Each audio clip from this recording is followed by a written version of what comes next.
na sumurung siya salu naroha ima mangaramuti ate-ate do pikiran muna di bagasan Kristus Yesus Tuhan tai. Amin. Horas ma ida manginang. Termasuk hima minggu pertangyangan na perjolo di Huliata GKPA Bukit GKPA Jeriko jala hatan dibatan nanaing si Bigiota yang tersurat di buku Sada Samuel bindu 10 ayat sada 1 10 hujahama dihitas yang bahasa Indonesia sono ma tersurat Sada Samuel bindu 10 ayat sada 1 10 Samuel mengurapi Daud. Tuhan berfirman kepada Samuel, berapa lama lagi engkau berduka karena Saul? Padahal aku sendiri telah menolaknya sebagai raja atas Israel.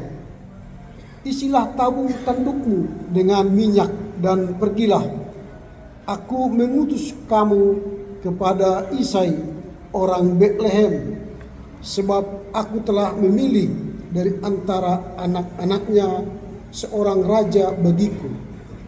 Samuel berkata, bagaimana mungkin aku pergi?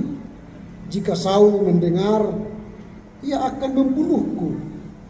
Firman Tuhan, bawalah seekor lembu muda dan katakan, aku datang untuk mempersembahkan kurban kepada Tuhan. Undanglah Isai ke upacara kurban. Aku akan memberitahukan kepadamu apa yang harus kau lakukan. Urapilah bagiku orang yang akan kuberitahukan kepadamu. Samuel melakukan semua seperti yang difirmankan Tuhan. Setibanya ia di Betlehem, tua-tua kota itu menemuinya dengan gemetar dan berkata, apakah kedatanganmu membawa damai? Ia berkata, ya benar.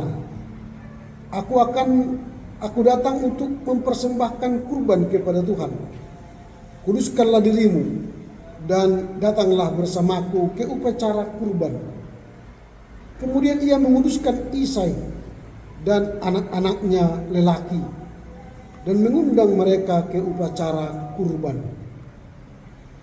Ketika mereka datang, Samuel melihat Eliab, lalu pikirnya, sungguh di hadapan Tuhan berdiri orang yang diurapinya.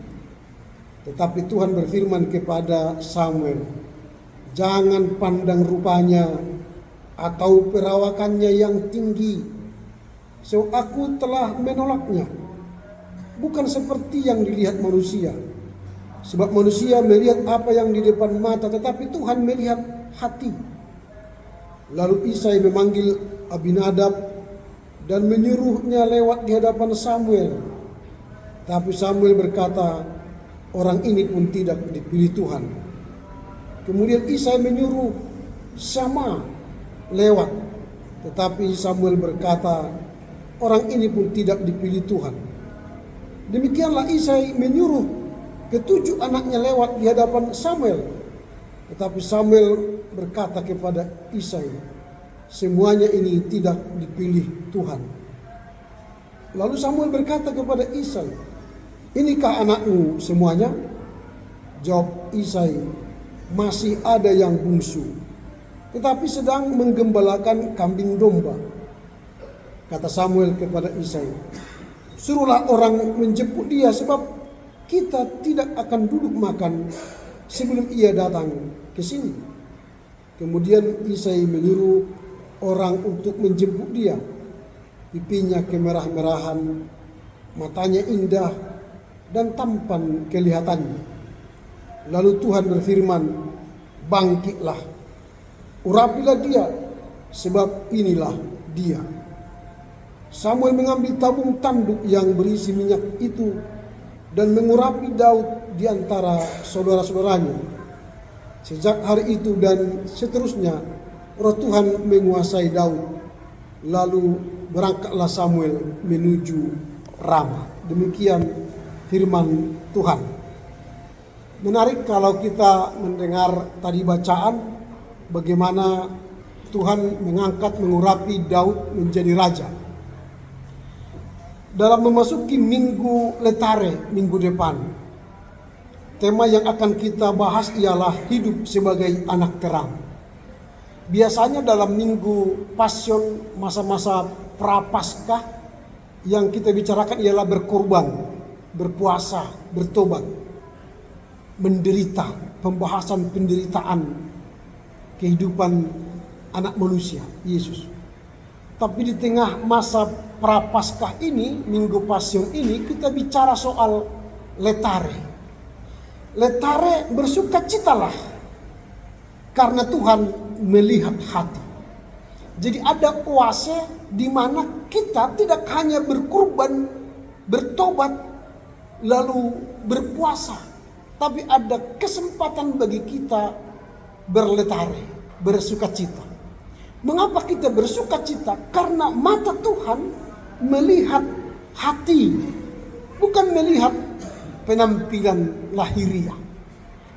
Nah, itu sebab hidup sebagai anak terang menjadi tema menarik dalam rangka membuka ibadah keluarga di GKPA Jericho ini. Setahun kita akan menjalani minggu ibadah keluarga. Tujuan ibadah keluarga ialah menguatkan, mendoakan, dan mengunjungi jemaat-jemaat kita. Kita akan terbagi 2 week, Roma dan Korintus.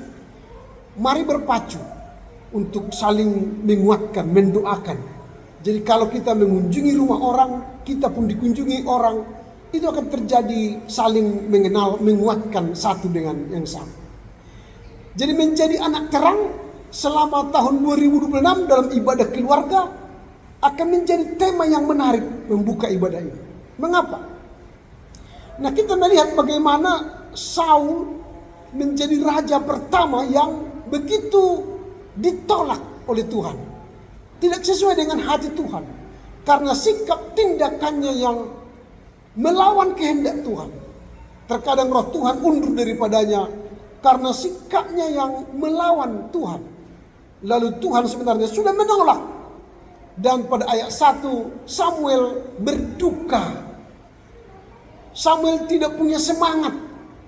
Karena dia melihat raja yang pertama diurapinya, karena dia yang mengurapinya, adalah raja yang jahat, yang jolim. Tidak sesuai dengan kehendak Tuhan. Lalu Tuhan mengatakan di ayat 1, berapa lama lagi engkau berduka karena Saul? Padahal aku sudah menolaknya. Sekarang isilah tandukmu dengan minyak dan pergilah. Aku akan mengutusmu kepada Isa orang Bethlehem, sebab aku akan memilih dari antara anaknya seorang raja bagiku. Nah, ini menarik karena dia dalam kegelapan, dalam kemurungan, dalam pergumulan akibat raja yang tidak sesuai kehendak Tuhan, lalu dia disuruh bangkit mengutus bertemu dengan Isai ke Bethlehem untuk bertemu dengan anak-anak Isai untuk membangkitkan seorang raja baru. Jadi anak terang. Jadi dari anak kegelapan menjadi anak terang. Yang akan diurapi menjadi raja kedua di Israel. Kalau kita kaitkan nanti dengan bacaan tadi yang menjadi khotbah hari Minggu ini, Efesus 5 ayat 8 itu, kita melihat bagaimana kita dipindahkan statusnya dari anak terang menjadi, dari anak gelap menjadi anak terang. Itu ada proses. Kamu adalah anak terang. Kata adalah itu adalah status pemindahan dari kegelapan ke terang. Ini menarik. Sehingga nanti dalam ibadah kita selama setahun berproses ini akan memperkuat identitas kita dari anak gelap, kegelapan menjadi anak terang. Jadi proses selama setahun membentuk kita menjadi anak terang. Nanti di ayat 8, 9, 10 ada anak terang, karakter sikapnya. Dia melakukan kebenaran, keadilan, dan membawa damai. Itu dari Efesus itu. Sehingga dalam proses kita, dalam bertumbuh, dalam ibadah kita nanti di keluarga kita, dari Roma dan Korintus akan membentuk kita menjadi anak terang yang bertindak dalam kebenaran dan keadilan. Nah, pertanyaan kita sekarang ialah bagaimanakah cara kami warga jemaat GKPA Jericho ini supaya kami menjadi anak yang terang selama ibadah kita selama 2026 ini. Yang pertama, mari mengutamakan integritas hati di atas penampilan. Tadi ketika Samuel tiba di rumah Daud setelah dia memberikan ibadah upacara kurban, lalu dia memutuskan Daud dan anak-anaknya. Lalu lewat yang pertama, siapa yang dia lihat yang pertama? Ketika mereka datang, sungguh di hadapan Tuhan berdiri orang yang diurapinya. Nah ini, ketika dia mengurapi semua anak-anaknya, lewatlah anaknya lelaki yang mereka mengundang mereka ke upacara kurban. Ketika mereka datang, Samuel melihat Eliab. Eliab ini ganteng, perawakannya bagus, penampilannya cocoklah jadi raja. Lalu pikir Samuel, sungguh di hadapan Tuhan berdiri orang yang diurapinya. Lalu apa kata Tuhan? Jangan pilih dia. Artinya jangan pakai ukuran mata manusia untuk melihat anak terang atau raja yang akan diurapi. Tapi apa? Pakailah mata rohani. Karena manusia hanya melihat apa yang tampak di depan, tapi Allah melihat sampai ke dalaman hati. Jadi menjadi raja itu tidak hanya tampil secara lahiriah yang kelihatan, tapi menjadi raja itu atau menjadi anak terang itu ialah orang yang dari hatinya dia melakukan keadilan, kebenaran, dan kedamaian. Tadi orang-orang tua kota itu bertanya kepada Samuel, apakah engkau membawa kedamaian kepada kami? Dia berkata, ya. Jadi anak terang itu integritasnya ialah membawa damai. Bukan hanya berpenampilan yang bagus, yang tampak lahiriah, sehingga itu menipu mata kita dan menutup mata rohani kita. Ini yang pertama. Jadi bagaimana supaya kita menjadi anak terang? Utamakanlah integritas hati, bukan penampilan lahiriah.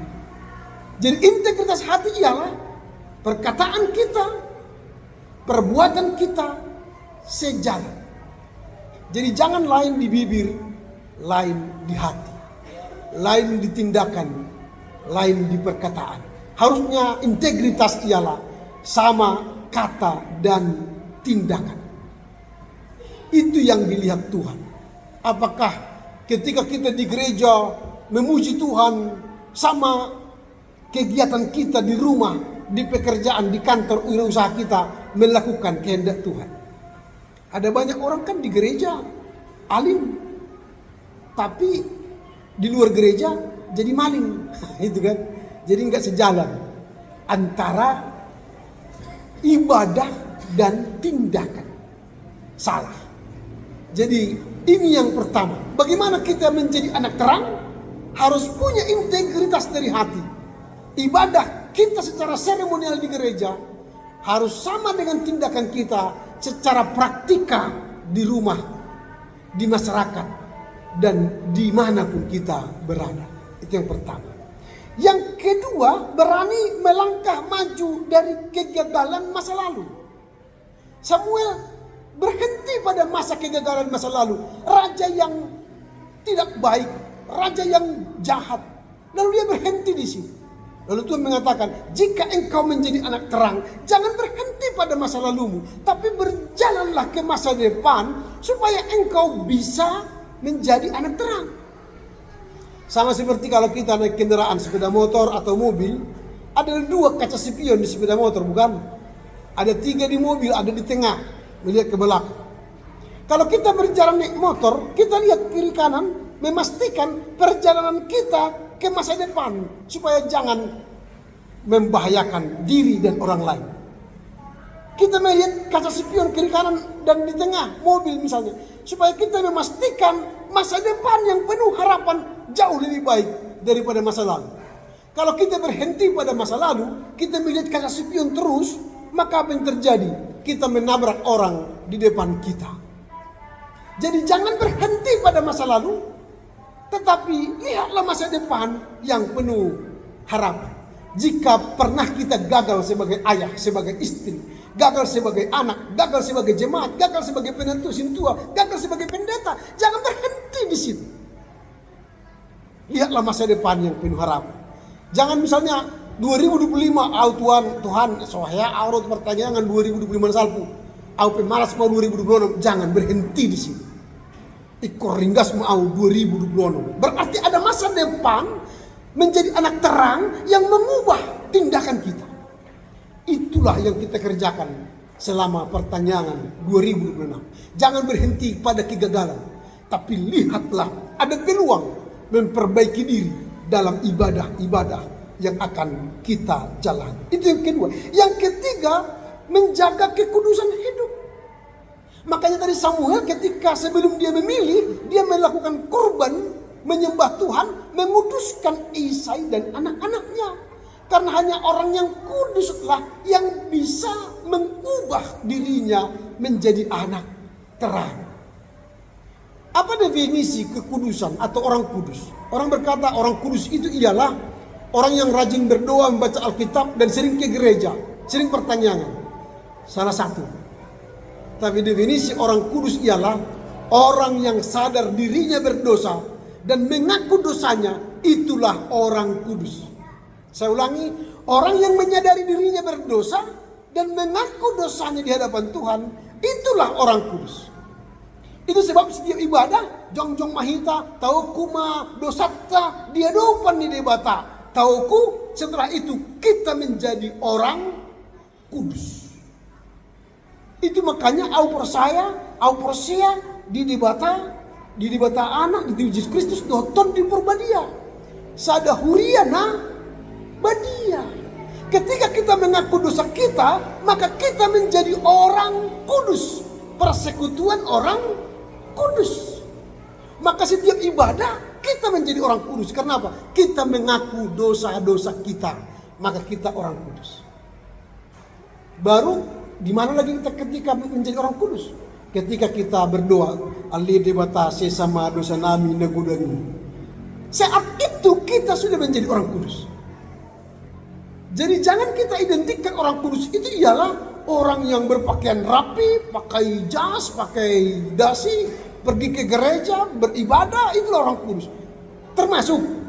Tapi ketika kita mengaku dosa kita, itulah orang kudus. Sama seperti kalau saya tahu penyakit gula, lalu saya sadar bahwa saya tidak boleh makan nasi banyak yang manis-manis.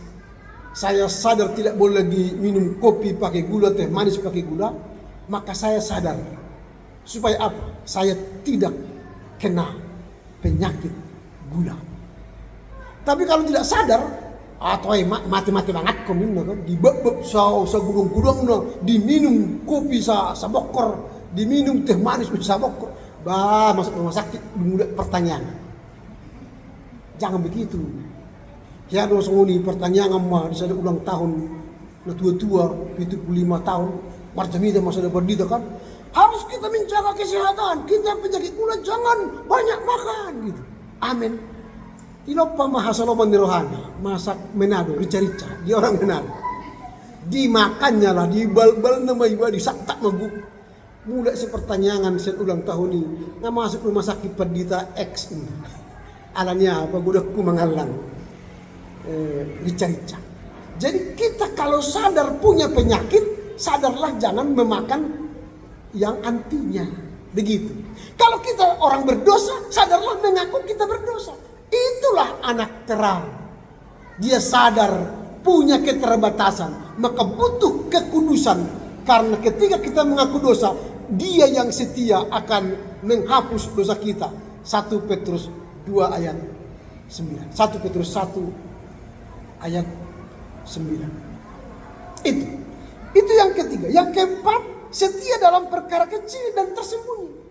Jadi Daud itu tidak pernah terbayangkan olehnya saya menggembalakan di padang burung ini, di padang ini, saya akan menjadi raja. Tidak pernah dia membayangkan dirinya jadi raja.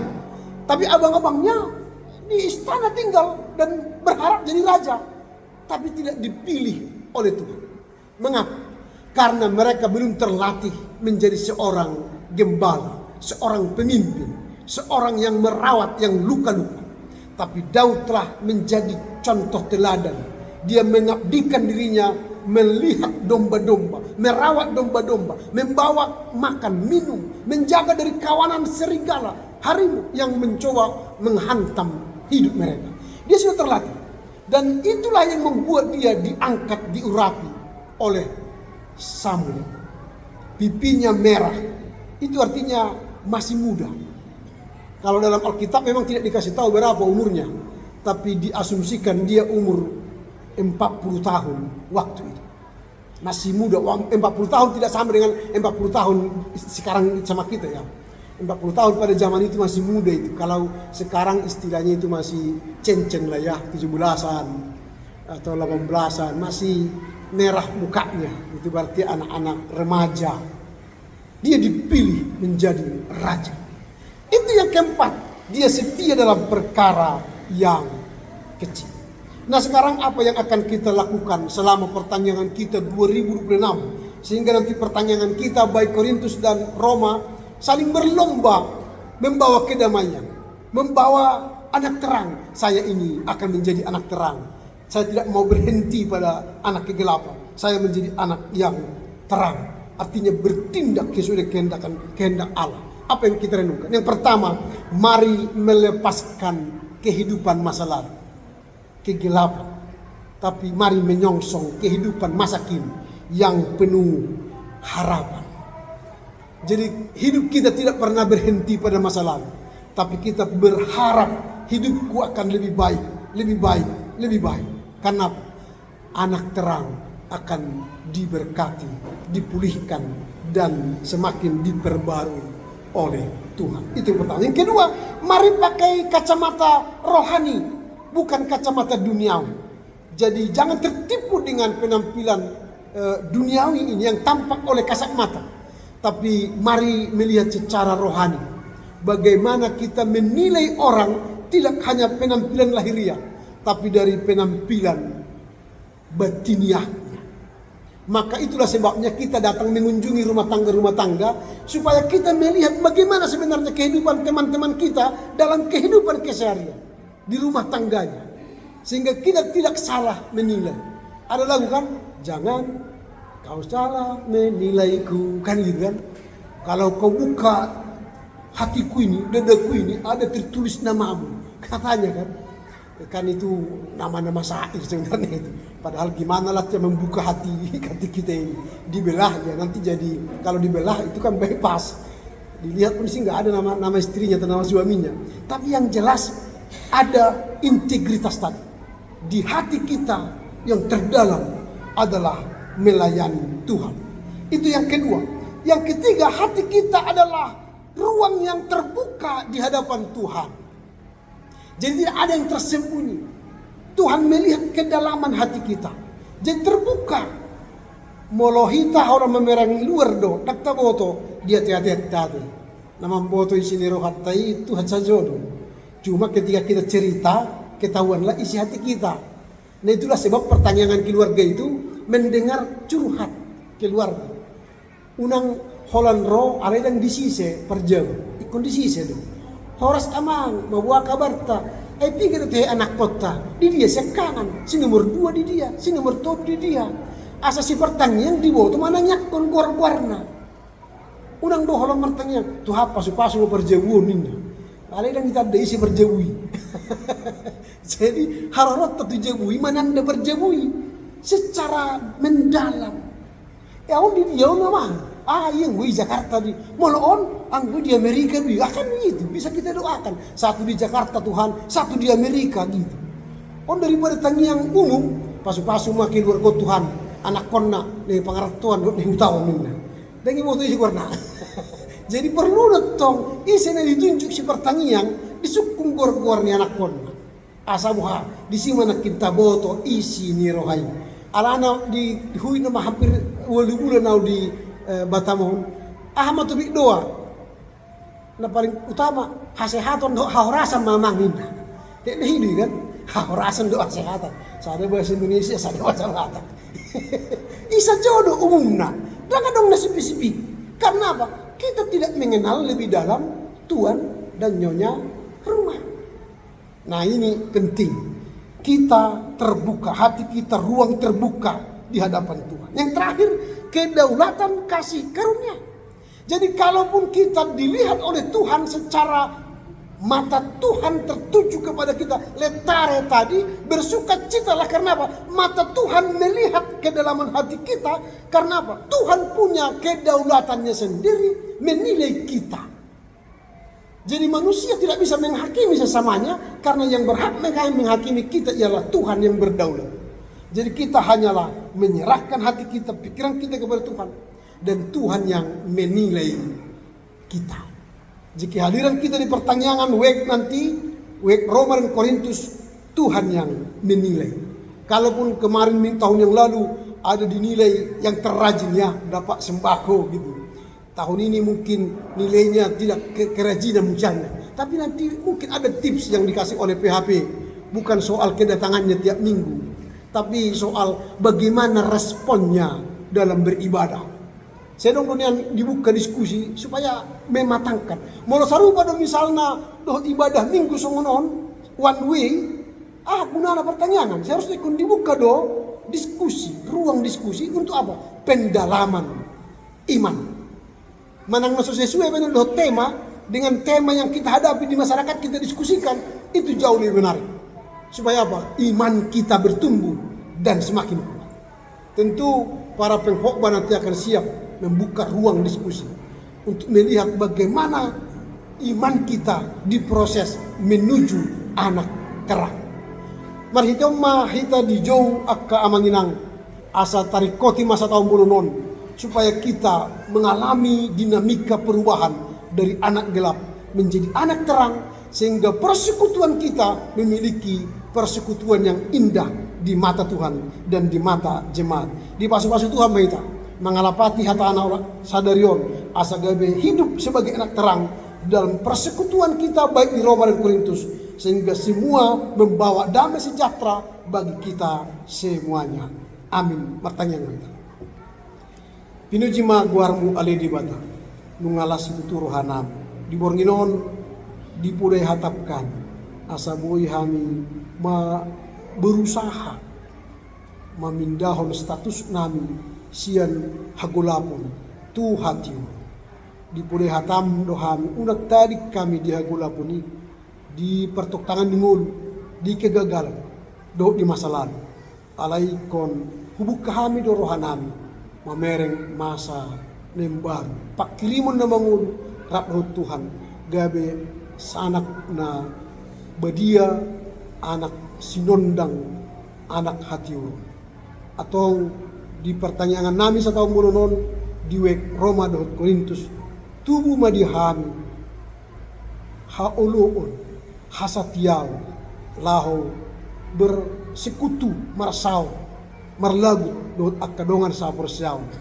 patuduhon hami nasa partinaunan sa pakilalaan sa pakirimon di bagasat Tuhan asa gabi anak katiurok kami mengulahon lomo ni roham dungi pasu-pasu mumahan di akka pardalaran nungurunan pergugoy mahay mengalapati hatamon uhud mengulahot ca dingulu sigano pari di bagasan Kristus Yesus Tuhan namin.